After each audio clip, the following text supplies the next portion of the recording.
What if I told you that the substance millions spread on their toast each morning was invented as animal feed? That the product marketed as heart-healthy progress was actually industrial waste, rebranded? For over half a century, we replaced butter, a food humans made for thousands of years, with laboratory grease. We called it science. We called it modern. We called it safe. But nobody asked the most important question: what were we really eating?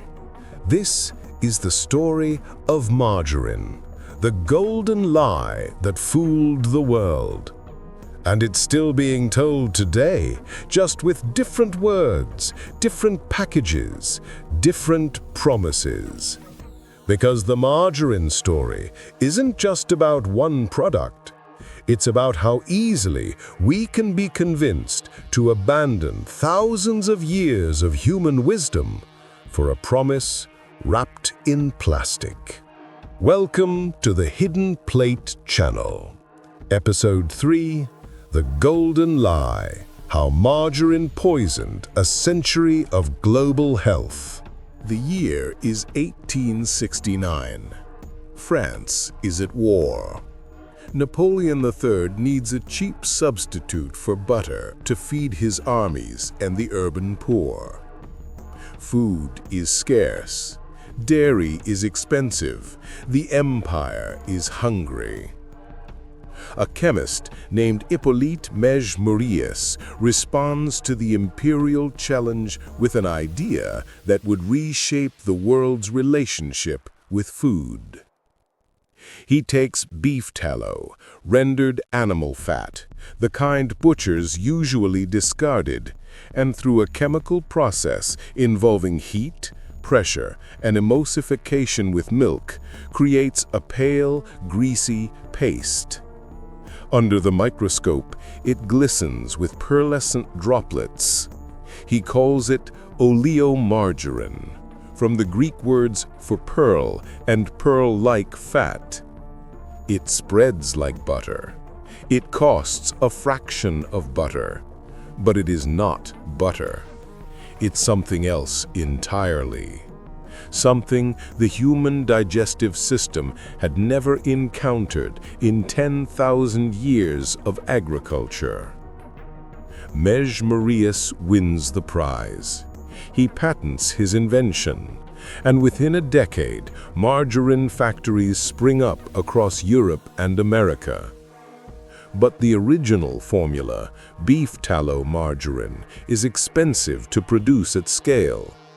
The fat still costs money. Animals still need to be raised, slaughtered, rendered. So, the industry evolves. By the early 1900s, manufacturers discover something revolutionary. They can make margarine even cheaper by using vegetable oils instead of animal fats. Cottonseed oil at first, a byproduct of the booming textile industry.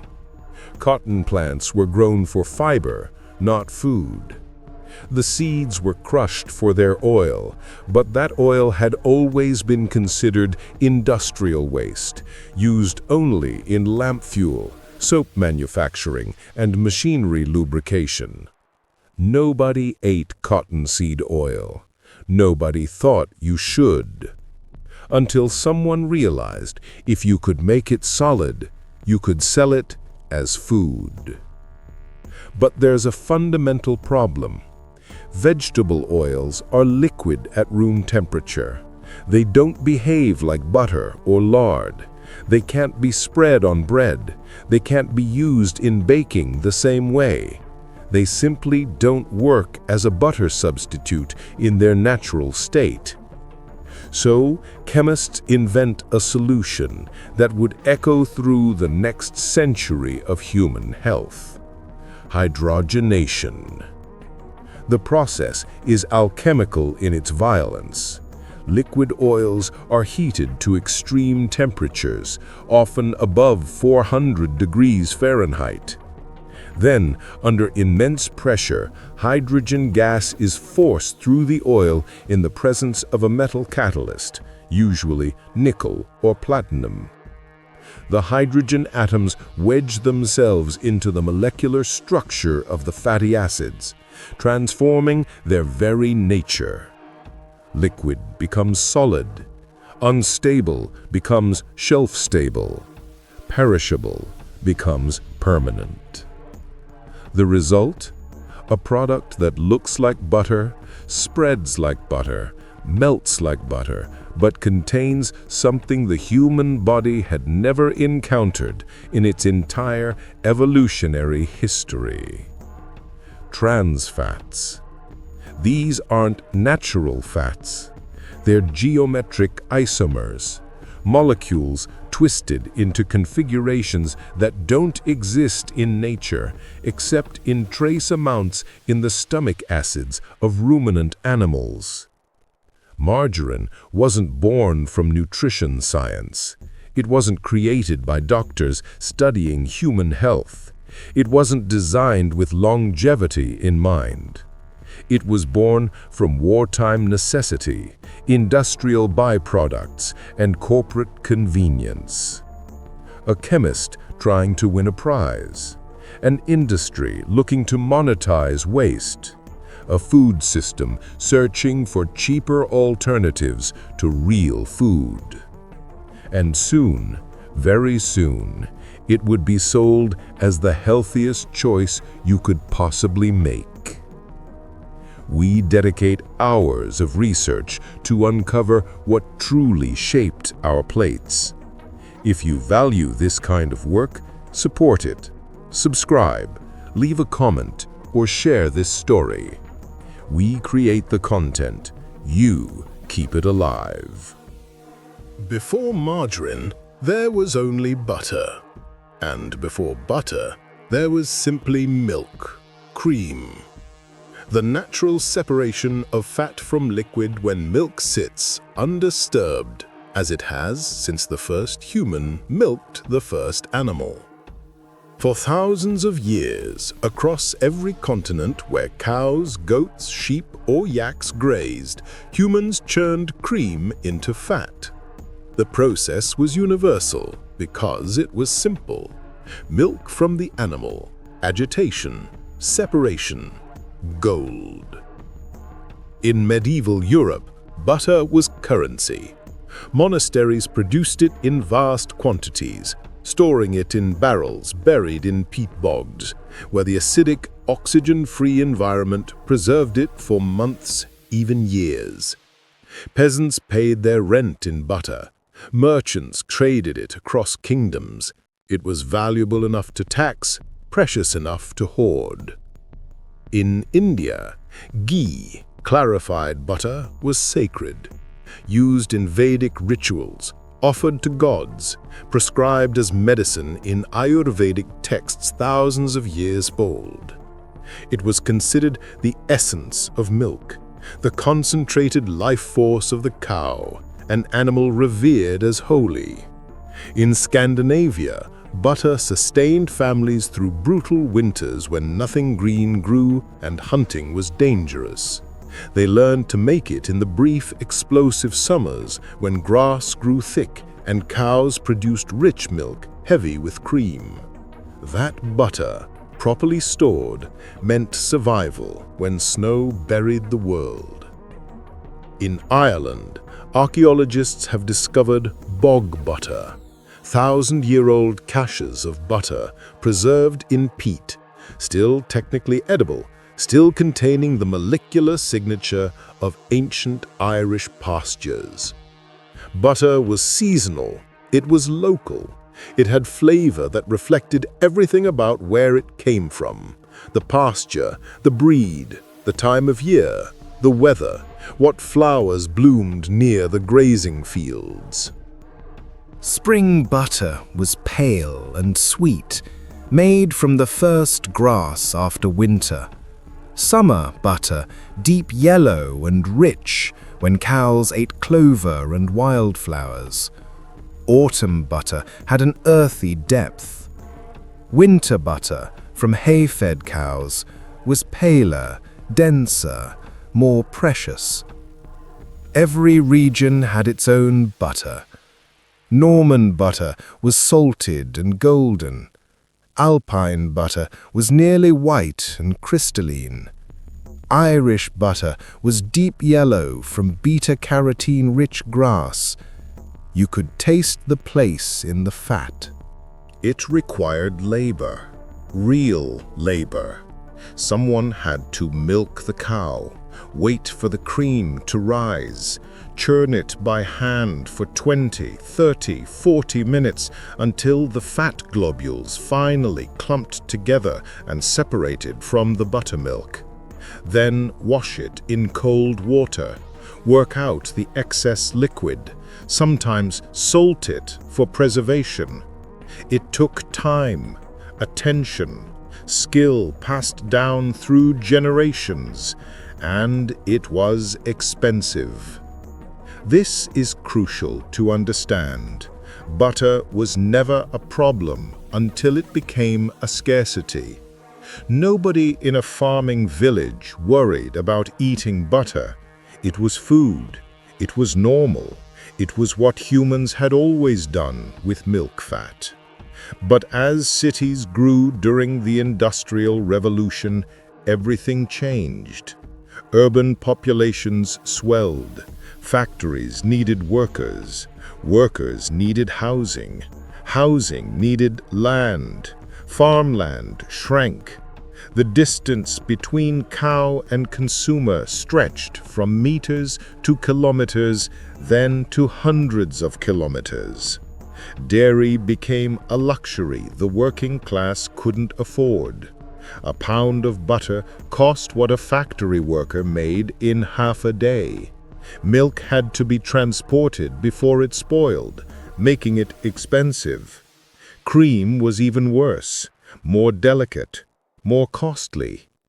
Meanwhile, the new urban poor, millions of them, crowded in tenements, working 12-hour shifts in mills and factories, needed fat. Fat was survival. Fat was caloric density. Fat was what made bread satisfying, what made porridge stick to your ribs, what gave you energy to work. The human body needs fat, not wants, needs, for hormone production, brain function, vitamin absorption, cellular structure, immune response. Without adequate fat, humans sicken and die. So when margarine appeared in the late 1800s, priced at half the cost of butter, sometimes less, it wasn't seen as a trick or a compromise. It was seen as salvation. It was seen as democracy, progress, the modern solution to an ancient problem of scarcity. The working class could finally afford to put something butter-like on their bread. Families could cook with something that resembled lard. Children could grow up with fat in their diet even if their parents couldn't afford the real thing. Nobody asked what was in it. Nobody questioned the process. Nobody wondered what happens when you eat a fat that didn't exist a generation ago. They were grateful just to have it. But salvation, as it turns out, often wears a disguise. And sometimes that disguise is the color yellow, added artificially, because margarine, in its natural state, is gray-white and utterly unappetizing. Even the appearance was a lie. Let's travel to the early 1900s. America. The industrial age is in acceleration. Factories are producing more than ever before. The cotton industry is booming. Millions of acres planted across the South, harvested, processed, turned into textiles that clothe the nation and the world. But there's a problem nobody anticipated. Cottonseed oil is piling up faster than it can be used. For every pound of cotton fiber, there are pounds of seeds. Those seeds contain oil. That oil has to go somewhere. For decades, it went into industrial applications: soap, candles, machine lubricants. Some of it was simply discarded. It was cheap, abundant, and considered unfit for human consumption. Cottonseed oil in its natural state contains a toxin called gossypol. It had to be heavily refined, bleached, and deodorized before it was even safe to handle. Nobody thought of it as food, until someone realized waste is only waste until you find someone willing to buy it. Enter Procter & Gamble, a soap and candle company founded in Cincinnati in 1837. By 1900, they're one of America's largest corporations. But they face a problem. Electricity is replacing candles. Their core business is dying. They need a new product, a new market, a new way to monetize the rivers of cheap cottonseed oil they're already buying for soap production. In 1907, a German chemist named E.C. Kaiser demonstrates a new hydrogenation process at Procter & Gamble's labs. He shows them how to transform liquid cottonseed oil into a solid, white fat that looks remarkably like lard. The executives see dollar signs.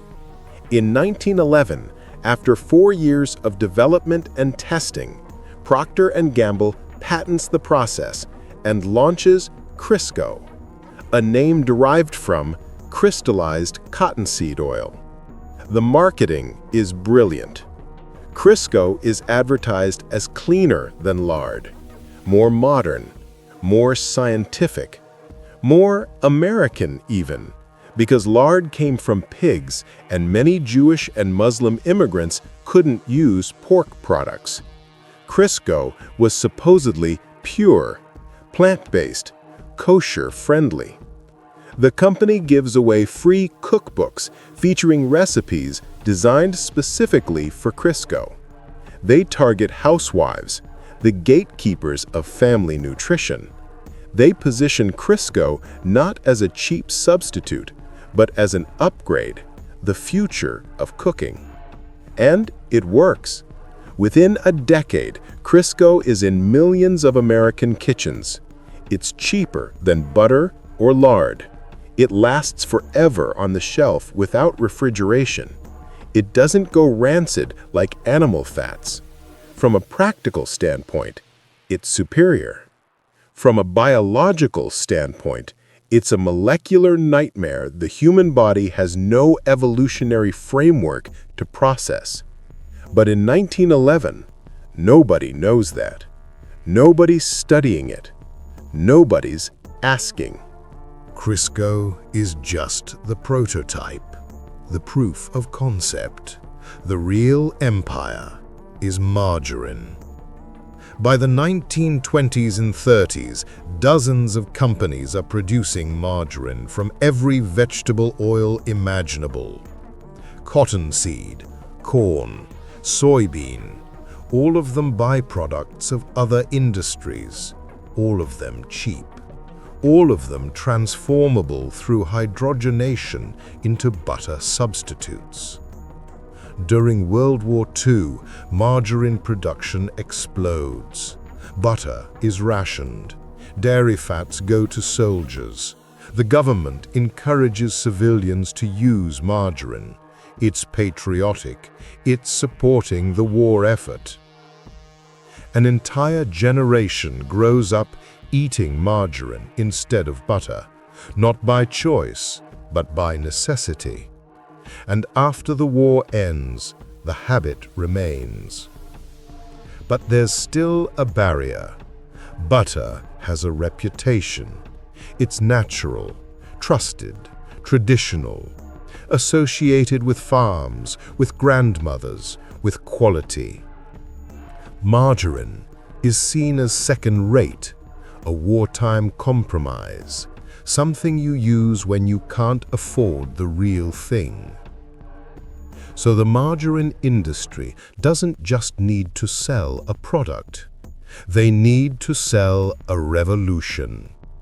They need to convince the world that butter, food humans have eaten safely for thousands of years, is dangerous, and margarine, a factory-made fat containing artificial molecules, is the cure. To do that, they need science. They need doctors. They need institutions. They need to rewrite the story of fat itself. And in the 1950s, they find the perfect opportunity. 1961. The American Heart Association, one of the most trusted medical organizations in the world, releases a statement that will reshape human nutrition for the next 50 years. Saturated fat causes heart disease. Replace butter and animal fats with polyunsaturated vegetable oils and margarine. It's presented as fact, as settled science, as the medical consensus. Newspapers across America print it. Television news anchors announce it. Doctors begin telling their patients. The message is clear, simple, and terrifying. The butter you've been eating is killing you. But let's rewind.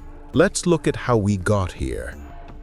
In the 1950s, America faces a crisis. Heart disease rates are climbing dramatically.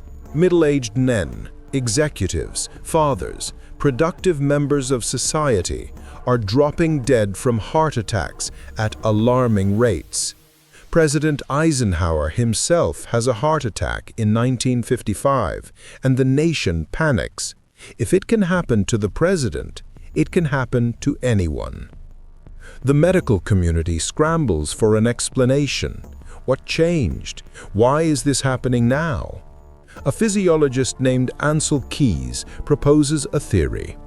Dietary fat, specifically saturated fat, raises cholesterol, and high cholesterol causes heart disease. It's an elegant hypothesis, simple, easy to communicate, and it conveniently ignores dozens of other factors that changed in the same period. Increased sugar consumption, refined carbohydrates, processed foods, sedentary lifestyles, industrial chemicals, stress, smoking. Keys conducts a study. He examines data from 7 countries and finds a correlation between saturated fat intake and heart disease. But here's what he doesn't mention. He actually had data from 22 countries. He cherry-picked the 7 that supported his hypothesis and ignored the 15 that contradicted it. In France, people eat enormous amounts of butter and cheese, yet have low heart disease rates. In Switzerland, the same. In some populations eating almost no saturated fat, heart disease is still high. Critics point this out. Other scientists challenge his methodology, but Keys is charismatic, well-connected, and absolutely convinced he's right. More importantly, he has powerful allies. Let's talk about who funded this research. The vegetable oil industry had exploded in the decades since Crisco's invention. By the 1950s, there are billions of dollars invested in soybean farming, corn production, and seed oil processing. These industries produce massive quantities of oils that need markets. They also produce waste, the solid remnants after oil extraction, which become animal feed. The entire industrial agriculture system is now built around these crops.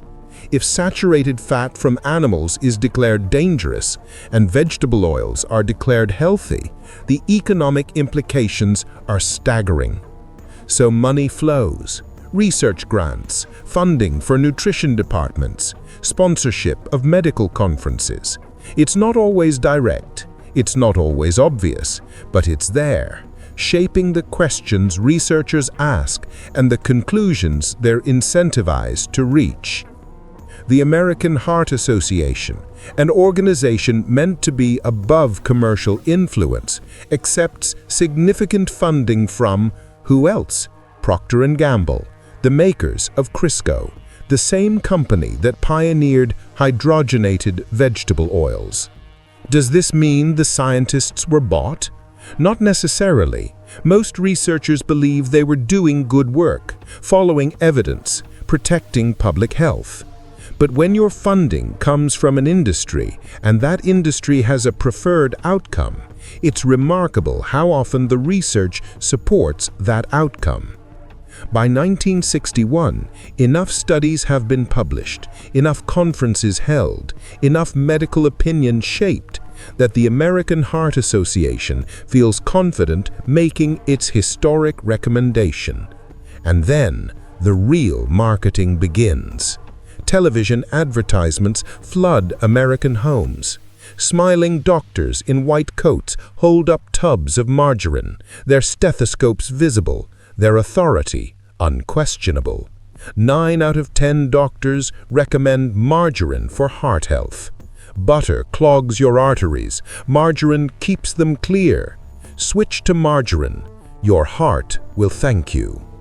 Grocery stores rearrange their layouts. Margarine gets prime shelf space. Butter is pushed to the back, often literally, as stores respond to consumer demand shaped by advertising.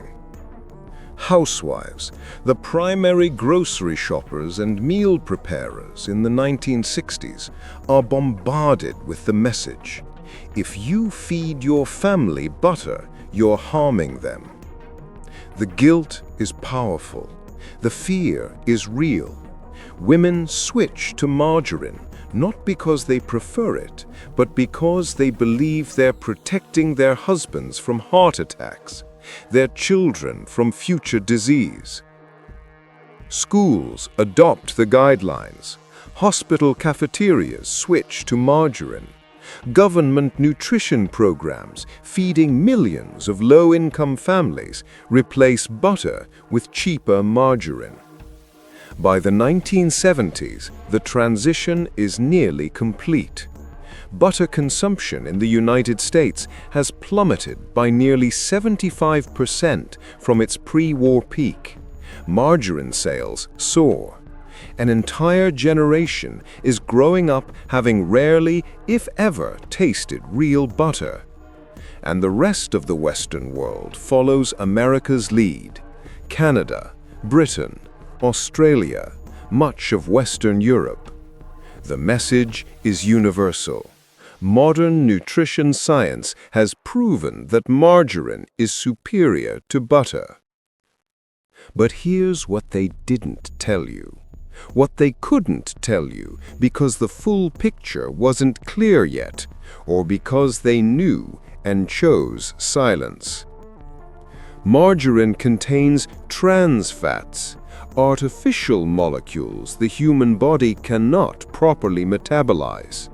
Trans fats don't just behave like natural fats in the body.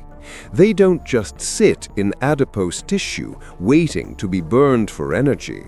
They integrate into cell membranes, making them rigid and dysfunctional. They interfere with enzyme systems. They promote inflammation at the cellular level. They don't just raise LDL cholesterol, the so-called bad cholesterol that everyone was worried about.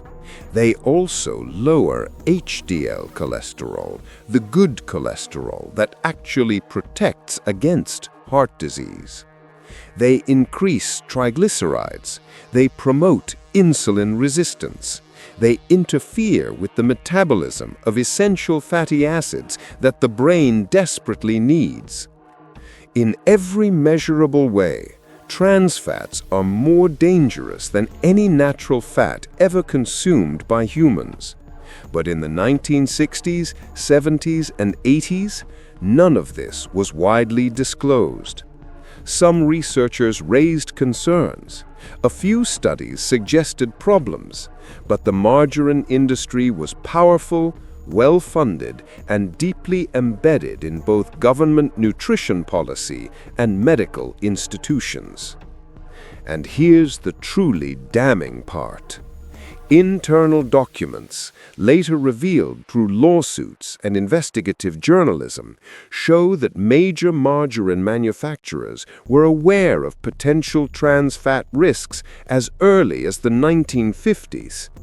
They had their own research. They saw warning signs. They knew that hydrogenation created unnatural molecules.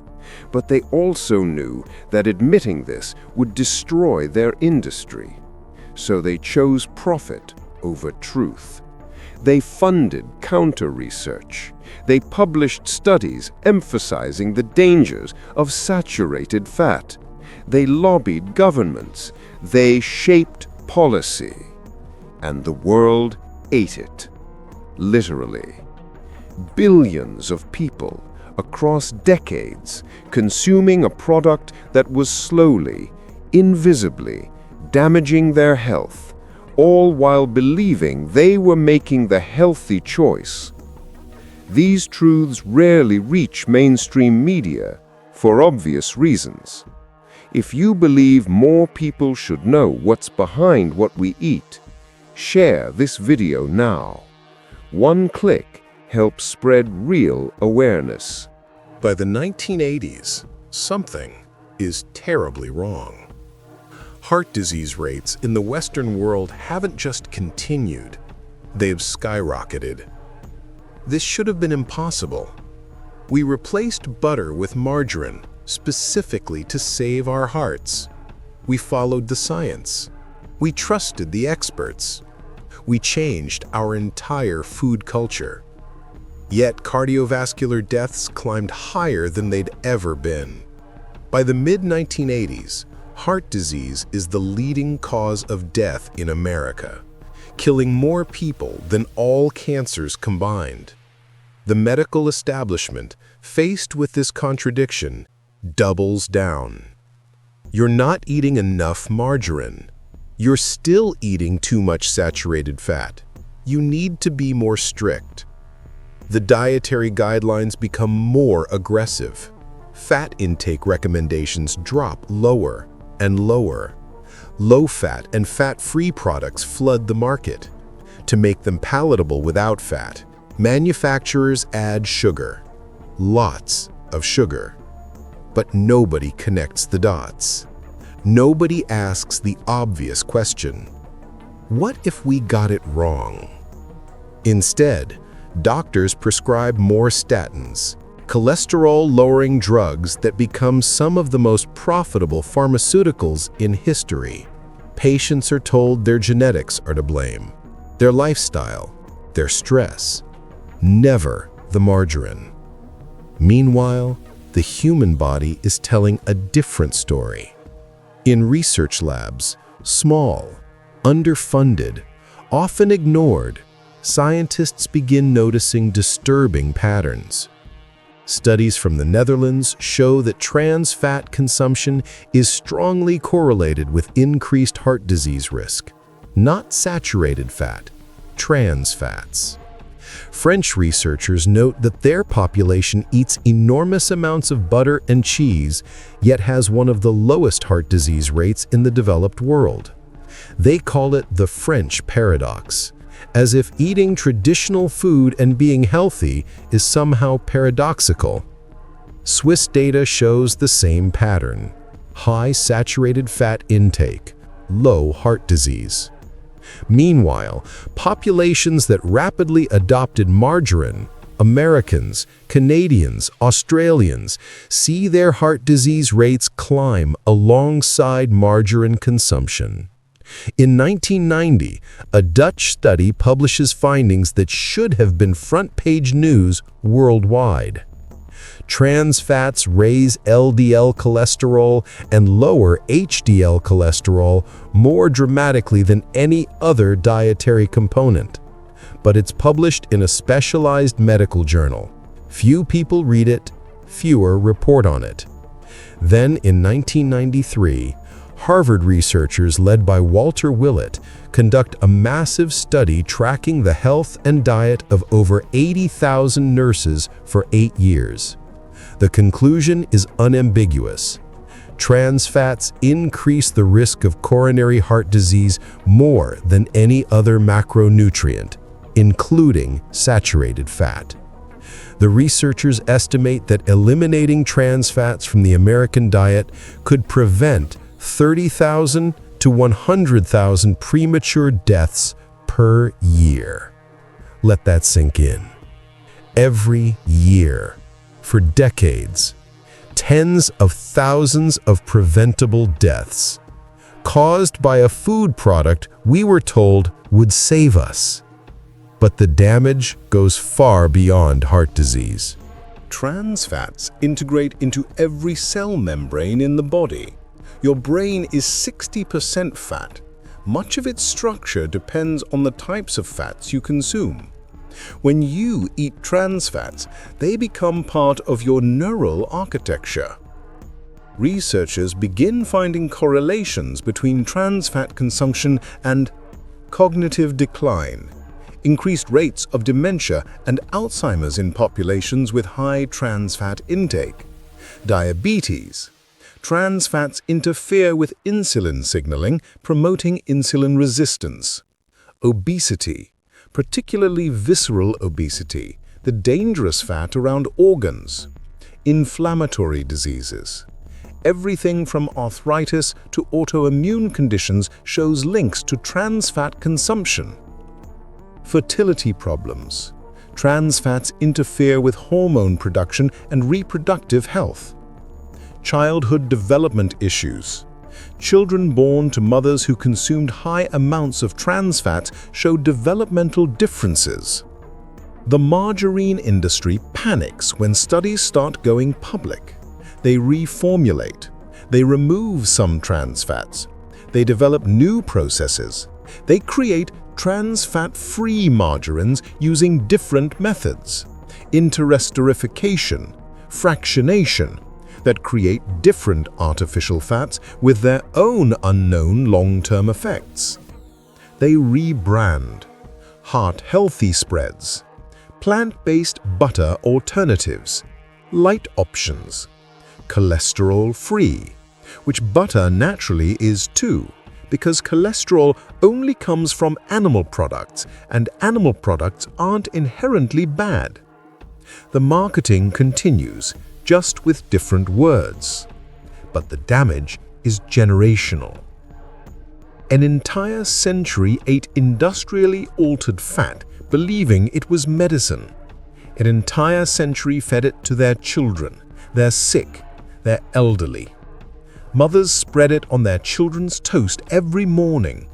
Hospitals served it to heart attack patients recovering from surgery. Schools used it in every cafeteria meal. It was in cookies, crackers, cakes, bread, frozen dinners, fast food. It was everywhere. We didn't just change our diet. We changed our biology. Studies on epigenetics, how environmental factors affect gene expression, suggest that the metabolic changes from trans fat consumption may persist across generations. The children of parents who ate high trans fat diets show different metabolic responses, different inflammatory markers, different disease susceptibilities. We may have altered the health trajectory of multiple generations based on a lie. And here's the cruelest part of all. Butter was never the enemy. The Maasai people of East Africa consumed diets consisting of almost entirely milk, blood, and meat, almost pure saturated fat, and had virtually no heart disease. Their arteries were clear. Their cholesterol levels were fine. The Inuit, eating seal, whale, and fatty fish in the Arctic. No heart disease epidemic. The traditional Swiss diet, heavy with butter, cream, and cheese. Low heart disease. The French with their butter-rich cuisine. The Italians with their cheese. The Greeks with their yogurt. Humans had eaten saturated animal fats for 10,000 years without epidemic heart disease. What changed wasn't the fat. What changed was the food system. We replaced real food with industrial products. We replaced traditional preparation with factory processing. We replaced time-honored wisdom with corporate-funded research. It was told it was progress, but for millions of people, it was poison. But here's where the story shifts. Here's where the narrative they wrote begins to fall apart. In the early 2000s, something unexpected happens. Something the margarine industry didn't anticipate and couldn't control. The Internet. For the first time in human history, information isn't controlled by a handful of publishers, television networks, and medical journals. Anyone with a computer can research. Anyone can share findings. Anyone can question the official story. Independent researchers begin posting studies that never made headlines. Doctors start blogs questioning the low-fat dogma. Ordinary people share their experiences, how they got healthier when they stopped following the official guidelines. Old studies resurface. Papers buried in medical journals from the 1960s and 70s that question the saturated fat hypothesis. Industry documents leaked by whistleblowers. Internal memos showing that margarine manufacturers knew about trans fat dangers decades before admitting them publicly. The trans fat cover-up becomes undeniable. In 2003, Denmark becomes the first country to legally restrict trans fats in food, not recommend against them, not suggest alternatives, ban them. Other countries watch. Some act quickly, others move slowly, pressured by food industry lobbying. In 2006, New York City bans trans fats in all restaurants. It's a local regulation, but it sends shockwaves through the food industry. If New York can do it, anywhere can. The science becomes impossible to ignore. Study after study confirms what Harvard researchers found in 1993. Trans fats are uniquely dangerous.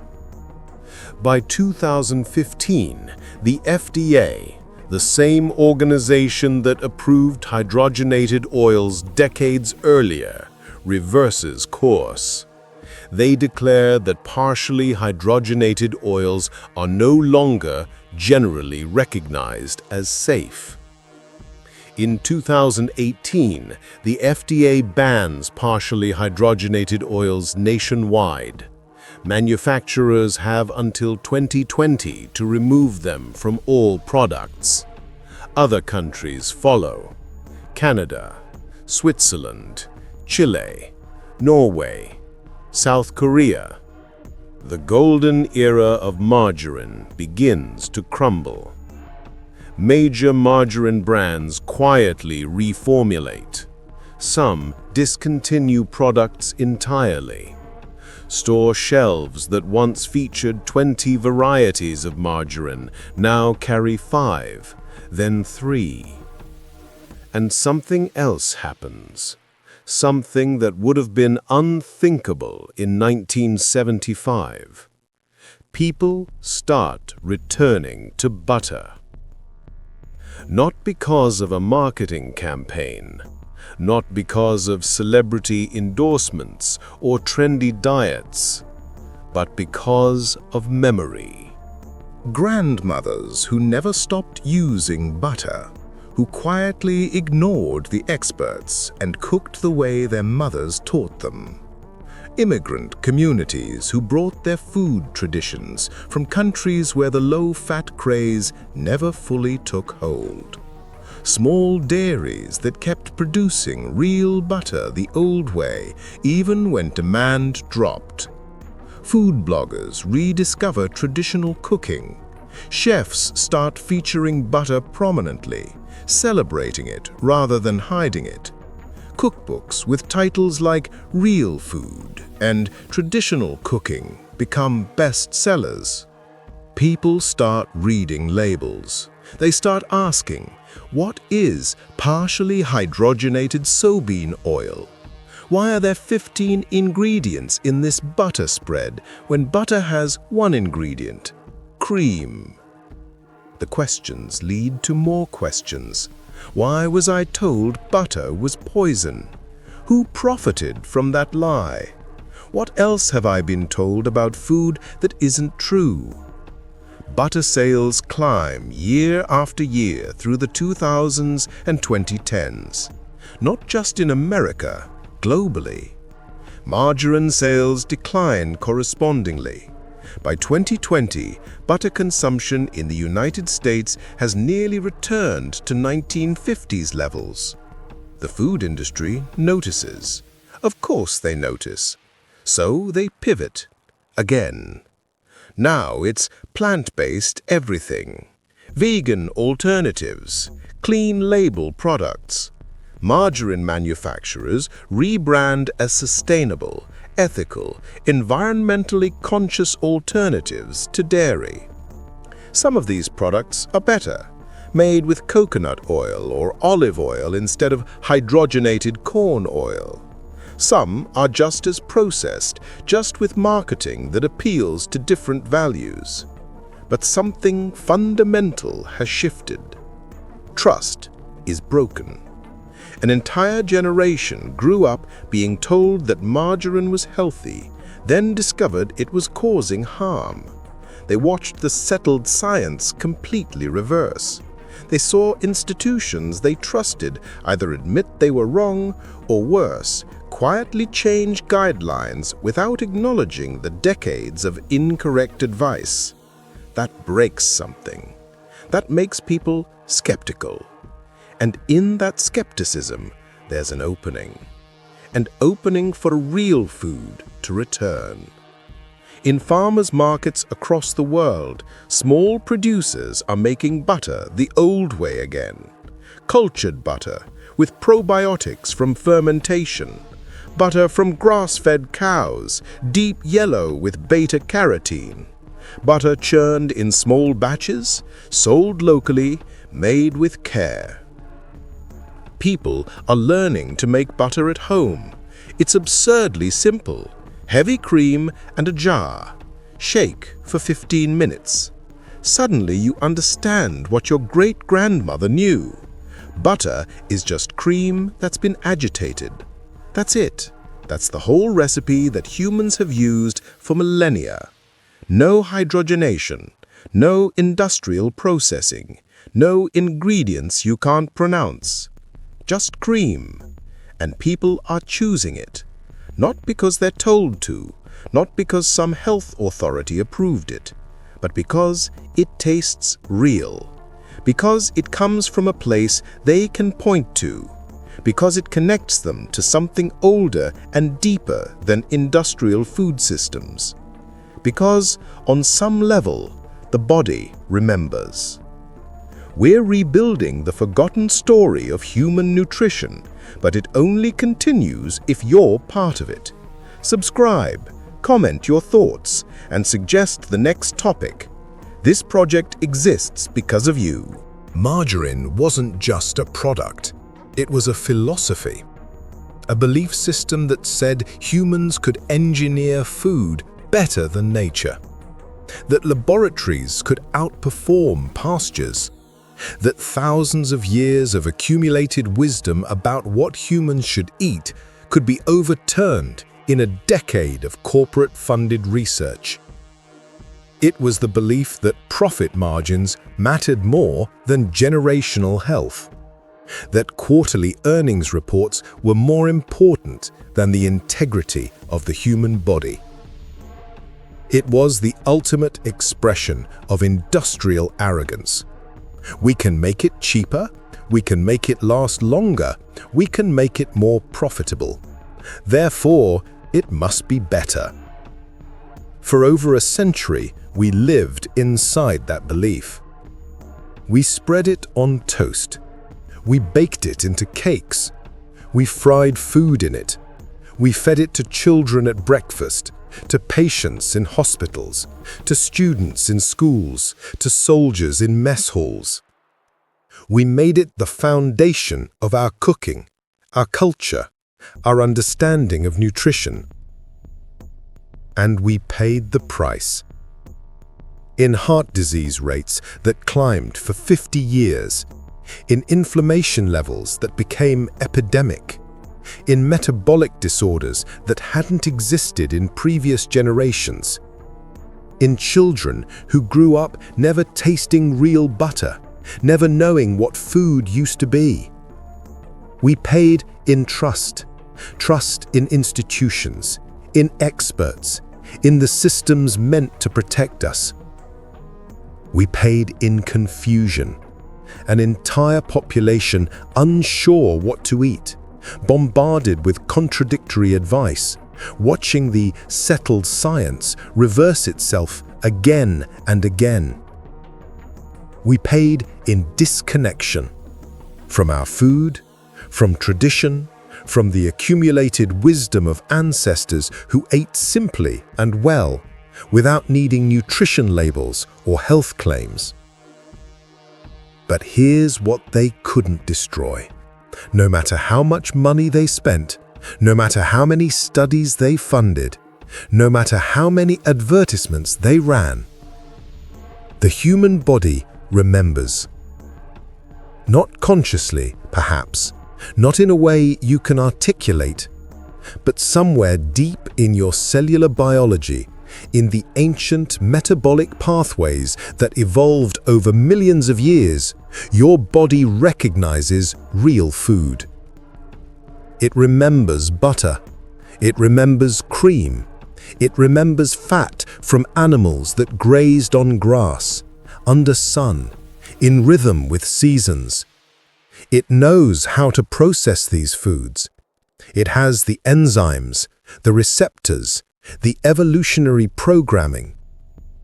It doesn't recognize hydrogenated oils.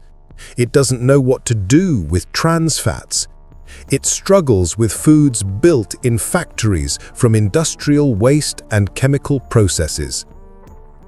Your body knows the difference, even when your conscious mind has been convinced otherwise. And slowly, stubbornly, beautifully, we're remembering too. Every time someone chooses real butter over margarine, they're making a choice that resonates beyond that single moment. They're choosing to trust their biology over marketing. They're choosing tradition over convenience. They're choosing to believe that maybe, just maybe, humans actually knew what they were doing for the 10,000 years before food scientists got involved. This isn't about perfection. It's not about purity or returning to some imaginary past where everything was perfect. The past had its own problems: scarcity, spoilage, seasonal limitations, real hardships. But the past also had something we lost: a direct connection between food and its source. When you made butter, you knew exactly what went into it. Cream, maybe salt, nothing else. You couldn't be lied to because there was nothing to lie about. The margarine story is really about what happens when that connection breaks, when layers of processing, marketing, and corporate interest stand between you and your food. When the simple act of eating becomes complicated, controversial, corrupted by profit motives. It's about what we lose when we let others tell us what's good for us, especially when those others profit from our belief. And it's about what we gain when we reclaim that relationship. There's a moment many people describe when they first taste real butter after years of margarine. It's not dramatic. There's no lightning bolt of realization. It's subtler than that. It tastes right. Like something you forgot you knew. Like a memory just out of reach, suddenly coming into focus. That's not poetry. That's not romanticizing. That's your body recognizing something it evolved to eat. And in a world where so much of our food is foreign to our biology, where ingredients didn't exist 50 years ago, where products are engineered in labs rather than grown in fields, that recognition matters. It's a compass, a way back. The margarine industry will continue, perhaps in different forms, perhaps with better processes that avoid trans fats. The corporate food system isn't going away, but neither is the growing movement of people who are simply done believing the lies, done trusting institutions that change their advice every decade while never admitting they were wrong. Done eating products with 30 ingredients when traditional food had 3. Done feeding their children things their great-grandparents wouldn't recognize as food. This isn't a diet movement. It's not a trend. It's a rebellion. A quiet, persistent, deeply personal rebellion that happens in kitchen after kitchen, meal after meal, choice after choice. Every time someone buys butter from a local dairy instead of margarine from a corporation. Every time someone reads a label and puts it back because they can't pronounce the ingredients. Every time someone asks, "What is this really?" instead of accepting what they're told. That's the rebellion. And it's spreading. Not because of advertising, not because of celebrity endorsements, but because the truth eventually is impossible to suppress forever. Margarine was the golden lie, the perfect lie in many ways, backed by science, endorsed by doctors, promoted by governments, woven into the fabric of modern food culture. But it was still a lie. And the truth was always yellow. The color of butter from grass-fed cows, the color of cream that's been churned, the color of real food that doesn't need artificial dyes to look like what it's pretending to be. The truth was in the kitchens of grandmothers who never believed the experts. It was in the traditional diets of populations who ignored Western nutrition advice and remained healthy. It was in the farmers who kept making real butter even when demand dried up, because they believed in what they were doing. It was in the body's response to real food versus fake food. The truth was always there. We just had to remember how to see it. And now, slowly, we are. If this story made you think, help us keep it alive. Subscribe, comment, and share. That's how you become part of this investigation. Tomorrow, we'll reveal another hidden truth behind what ended up on our plates.